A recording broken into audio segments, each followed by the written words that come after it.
शादी की पहली रात को अपने बीवी का घूंघट उठाने के लिए मैं आगे बढ़ा तो वो दर्द से चिल्लाने लगी और बोली, मेरे पेट में बहुत जोर का दर्द हो रहा है। मैं उसे अस्पताल लेकर पहुंचा तो उसने एक बच्चे को जन्म दे दिया। मैं तो सोचते ही रह गया और बीवी से बोला, मैं तुम्हें तलाक दे दूंगा। तो वो मेरे पैरों में गिरकर बोली, मुझे सिर्फ एक हफ्ते का समय दे दो, नहीं तो मैं बदनाम हो जाऊंगी। मैं मान गया। तो वो बोली, आप कभी भी इस बच्चे का चेहरा नहीं देखेंगे, नहीं तो अनर्थ हो जाएगा। मुझे उस बच्चे में कोई दिलचस्पी नहीं थी, इसलिए इस बात के लिए मैं राजी हो गया और उस बच्चे को घर ले आया। मगर उस बच्चे के आने से मुझे अपने कारोबार में बहुत मुनाफा होने लगा था। मेरे मन में ईर्ष्या पैदा हो गई और मैं सोचने लगा, जरा उस बच्चे का चेहरा तो देखूं। मगर बीवी उसके चेहरे को हमेशा ढक के रखती थी। एक दिन मौका पाकर यूं ही उसके चेहरे से कपड़ा हटाया तो मेरे पैरों तले से जमीन निकल गई, क्योंकि वो बच्चा तो आज मेरे छोटे भाई की शादी थी। वो बहुत ही खुश लग रहा था। मेरे दिल में भी शादी का ख्याल आया, क्यों ना मैं भी अपना घर बसा ही लूं, क्योंकि मैं अच्छा खासा कमाता था, जबकि मेरा छोटा भाई तो मेरे पास ही काम करता था और उम्र में भी मुझसे 10 साल छोटा था। मैंने अगले ही दिन माँ से बात की और बोला, माँ, मेरे मेरे भी शादी करा दो। 36 साल का तो हो चुका हूँ, यूं ही उम्र बीत जाएगी तो हाथ मलता रह जाऊंगा। माँ जोर जोर से हंसने लगी और बोली, श्याम, तुम्हारे मन में शादी का विचार कहाँ से आया? और अभी जल्दी भी किस बात की है? अभी तो रोहन की शादी है। अभी इस शादी में बहुत ज्यादा खर्चा हुआ है। ऐसे में तुरंत दूसरी शादी कैसे मुमकिन हो सकती है? मेरे चेहरे पे चिंता की लकीर साफ झलक रही थी। मैं बोला, रोहन से बड़ा मैं था। रीति रिवाज के मुताबिक आप मेरी शादी पहले करती, लेकिन आपने मेरे बारे में नहीं सोचा।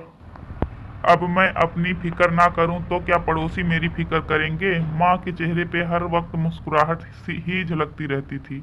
अब भी वो मुस्कुरा रही थी। क्यों फिक्र करता है मेरे बच्चे?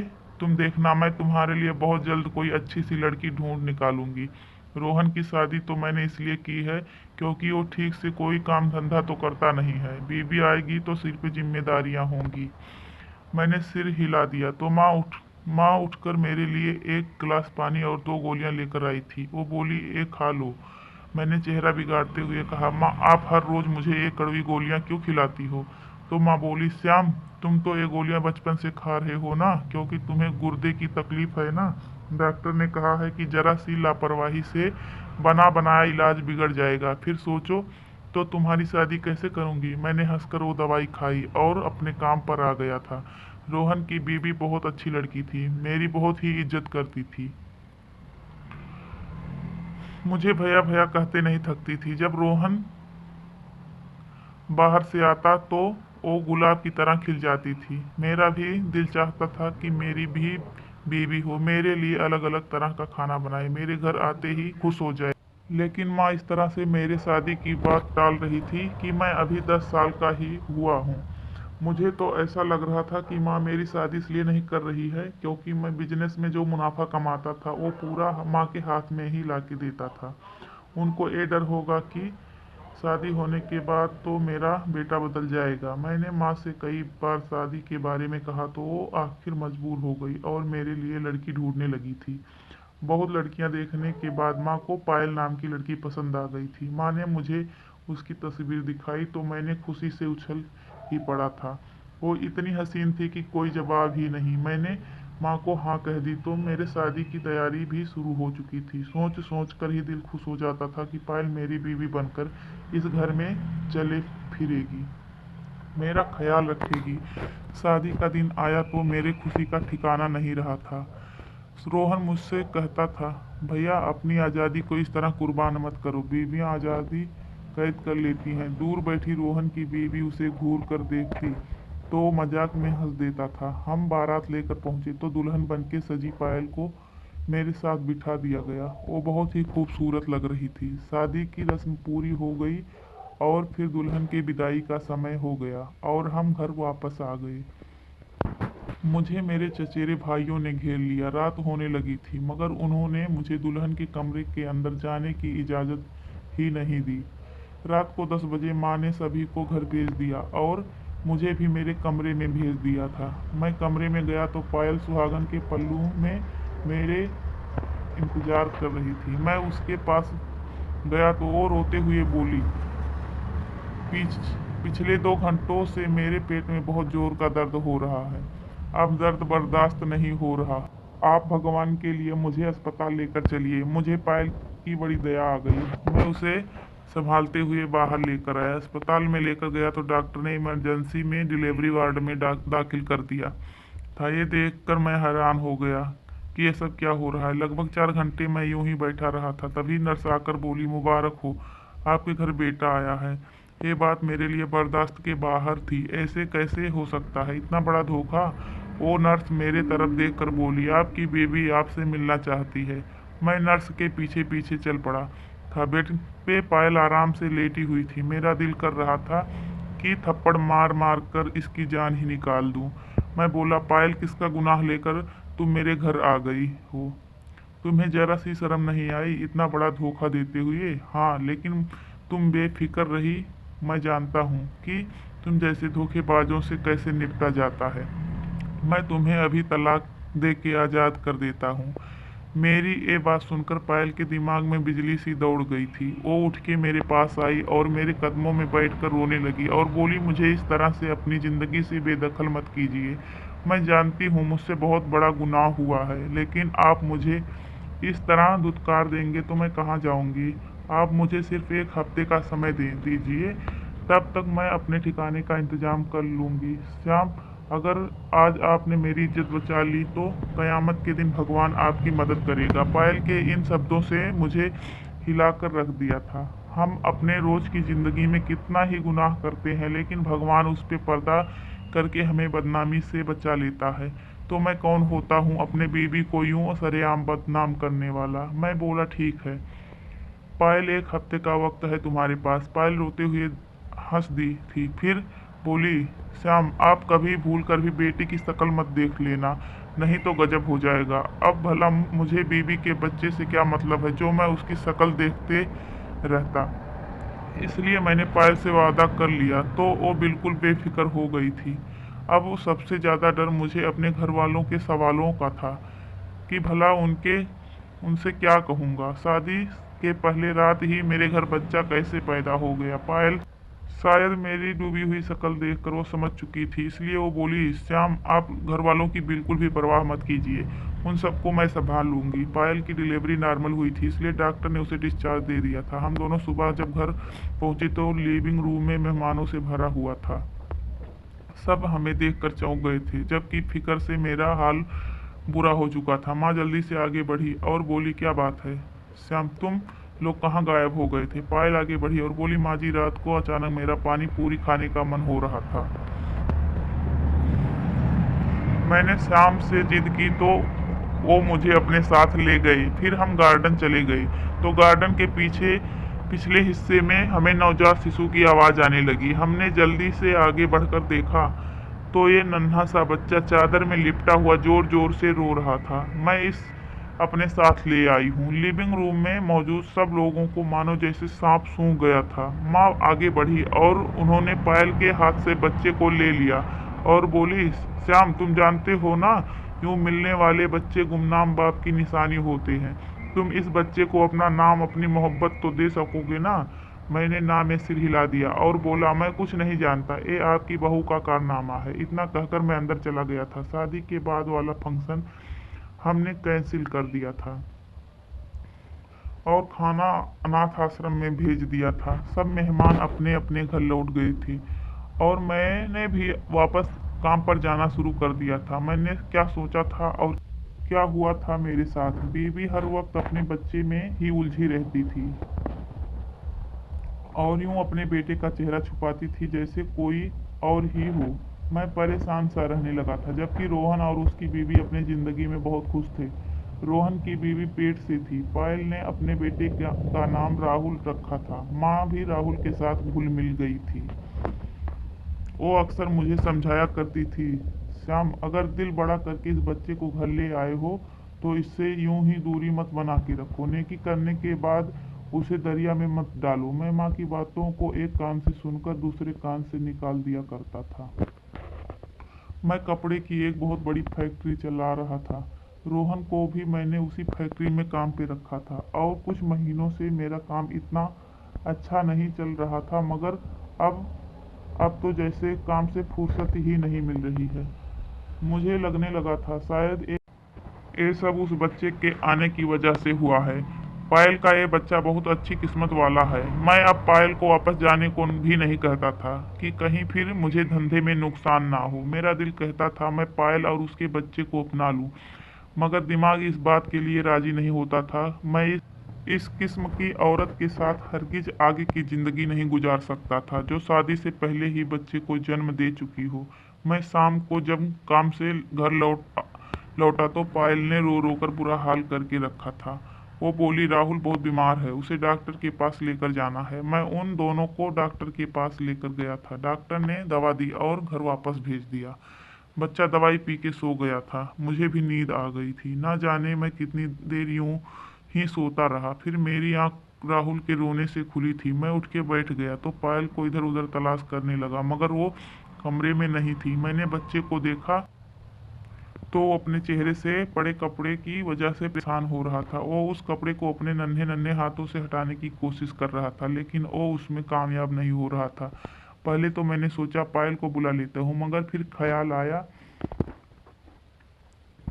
ऐसे छोटे बच्चे से क्या दुश्मनी कि उसके चेहरे से कपड़े भी ना हटा पाऊँ। मगर फिर पायल की कही हुई बात आज फिर मेरे कानों में गूंजने लगी थी कि बच्चे की शक्ल नहीं देखना, नहीं तो अनर्थ हो जाएगा। मैंने सिर झटक दिया और सोचा जो होगा आगे देखा जाएगा।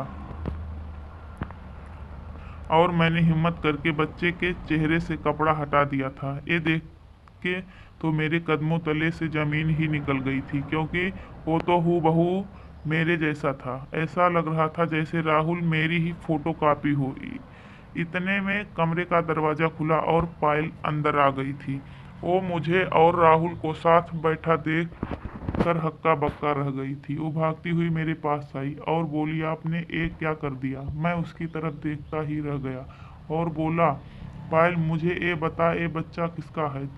तुमने मुझसे शादी से पहले कब और किस से शादी की थी, या फिर शादी के बिना ही जन्म दिया है?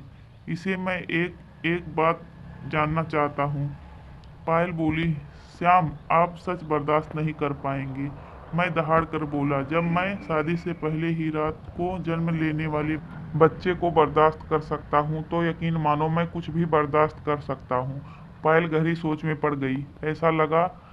ऐसा लग रहा था कि मानो फैसला नहीं कर पा रही थी कि सच बताए कि झूठ। और फिर हिम्मत करके बोली, श्याम ये आपका ही बच्चा है। मैं हंस पड़ा और बोला, पायल मुझे मालूम है तुम जैसी औरतें इसी तरह से जवाब दे के बात को दूसरे पे थोपना चाहती हैं, लेकिन मैं अब कोई भी बकवास बात नहीं सुनूंगा। मैं सब कुछ सच सच जानना चाहता हूँ, और याद रखो अगर तुमने मुझसे झूठ बोला तो मैं तुम्हें तलाक दे दूंगा।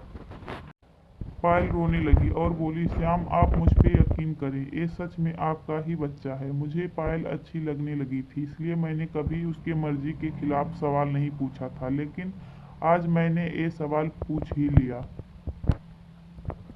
तो उसका झूठ सुन के मैं दंग ही रह गया। पायल तुम एक जीते जागते इंसान पर झूठा इल्जाम कैसे लगा सकती हो? तुम यकीन करो मैं जितना प्यार तुमसे करता था उतना ही प्यार हमेशा करूंगा, मगर एक शर्त है, तुम मुझे सब कुछ सच सच बता दो। पायल सोचते हुए बोली, श्याम मैं आपसे झूठ नहीं बोल रही। मेरा दिमाग घूमने लगा था। मैं उसे कमरे में छोड़कर बाहर आ गया था। मैं सोचने लगा था कि इतनी प्यारी और मासूम सी दिखने वाली लड़की इतनी चालाक निकली। मैं तो यह तक सोचने लगा था कि जिस लड़की ने 9 महीने तक अपना पाप अपने माँ बाप और दूसरे लोगों से छुपा कर रखा था, वो तो सब कुछ कर सकती थी। मैं फैसले की घड़ी तक पहुंच चुका था। मैंने पक्का इरादा कर लिया था कि पायल को तलाक दे दूंगा, क्योंकि झूठे इंसान पे जरा भी भरोसा नहीं किया जा सकता। इंसान की सिर्फ जबान ही सब कुछ होती है। जब वो अपनी जबान ही कहीं पास ना कर सके तो पीछे बचता ही क्या है। लेकिन राहुल मेरे जैसा क्यों था? उसकी शक्ल मुझसे इतनी क्यों मिलती थी? मैं अपनी सारी दोस्तियां याद करने लगा था। कॉलेज के ज़माने में मेरी कई लड़कियों के साथ दोस्ती रह चुकी थी, लेकिन असल में तो वो सिर्फ अच्छे दोस्त और कुछ नहीं। अब 5-6 सालों से मैंने किसी लड़की से बात नहीं की थी। फिर ये सब कैसे मुमकिन हो सकता है? ये भी तो हो सकता है कि पायल सच ही कह रही थी हो। अगर मगर मैंने सोच लिया था कि जैसे ही मेरे सामने पायल का सच आ जाएगा मैं उससे अलग हो जाऊंगा। रात को जब मैं घर लौटा तो पायल पर मेरा ध्यान ही नहीं गया और सोने के लिए लेट गया था। राहुल बहुत रात तक रुक रुक के रो रहा था। 4 घंटा पहले पायल ने मुझे झिझोड़ कर डाला था। वो गुस्से में बोली, पहले तो आपको मालूम नहीं था कि ये आपका बेटा है। जब अभी मालूम हो गया है तो आप मुझसे इस तरह से बर्ताव की उम्मीद ही नहीं थी। ये बच्चा सारी रात बुखार से तपता रहा है। मगर आपको उस पे जरा सी भी दया नहीं आई। मैं गुस्से से बोला, दवा पिला दो उसको, मेरा सिर मत खाओ। सारी पायल बोली, सारी रात 4-4 घंटे बाद मैं इसे दवा पिलाती रही हूँ। इसका बुखार उतरना होता तो कब का उतर गया होता। आप हमें अस्पताल ले चलो। मुझे बच्चे पर तरस आ गया तो मैं उन दोनों को अस्पताल लेकर पहुंच। नर्स ने उस पे इलाज करना शुरू कर दिया। 2 घंटे बाद उसका बुखार उतर गया था। डॉक्टर ने दवा देकर उसे डिस्चार्ज दे दिया। मेरे दिल में विचार आया कि क्यों ना मैं इस बच्चे का डीएनए टेस्ट ही करवा लूं।